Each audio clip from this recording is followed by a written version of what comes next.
As our student devices enter their third year, we'd like you to be a little more vigilant about paying attention to how our students are treating this very expensive technology. And Miss G is going to show us how to get the computers out and operate the new check-in, check-out system so that we can begin to hold our students accountable for the condition of our devices. As you'll see, there's a QR code on each device, and that QR code will have a room number as well as a number so that we can keep track of each specific device. Ms. G is going to use the camera on her phone because she has an iPhone. If your students don't have iPhones, they can download a QR code reader, and she is going to answer a series of questions. As you can see, the form had already filled in the number of the computer and the room number. She puts her name, and then she begins to answer a couple questions. Are the keys there?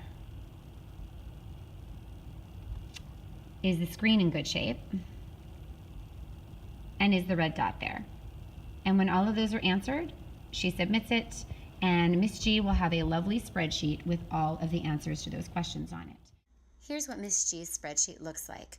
We'll also do our best to provide you with an older iPad in case your students don't have phones so that you can use that for a check-in, check-out system as well. When the student is done, they will scan the exact same QR code, which again has a pre-filled form with the number in it. They say that they're checking it in, and at this point they answer the same questions. Are all the keys there? Is the screen in good shape, and is the red dot there? If the student answers no to any of those questions, they'll be prompted to indicate what is wrong with that particular computer. When you realize that there's something wrong with the computer, it's time to pull it from the cart. Bring it to the Learning Commons so that we can fill out a heat ticket to possibly get the keyboard replaced, replace the red dot, or take care of the screen. However, this is when your spreadsheet becomes important because we want to know which student to hold accountable for the cost of the repair. Once we know which student to hold accountable, you'll need to write that student up for destruction of property, contact the parents, and we will add a fine to their library account. Trust me when I say that no one wants to ask you to pay for your student's breakage. That's why we've created this check-in, check-out system with a digital paper trail. Before students turn in their laptops, they need to make sure to restart their laptops rather than simply logging off. Restart will automatically log them off, and it also keeps the computers moving quickly. And if you'll notice, Ms. G did not pick up the computer by the screen.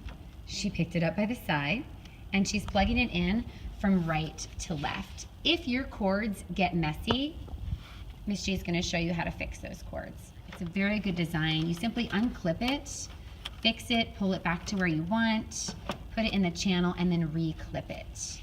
It's really important that we all clip the cords in and also plug from right to left. At the end of each day, you as a teacher should have your eyes on every single laptop in your classroom so that you know that your students have been honest in the way that they've filled out the check-in and check-out system. And again, we do not encourage you to share your laptops between teachers and departments or subs. We do have to ask you to share for testing, which is one of the main reasons why it's so important to treat your laptops accordingly. We get it. It's annoying to have to keep track of where your laptops are, but we really think if everyone embraces this, it will barely take any of your class time to make sure that that $7,000 cart stays in good working condition. It's all about having access to high quality resources for you and your students.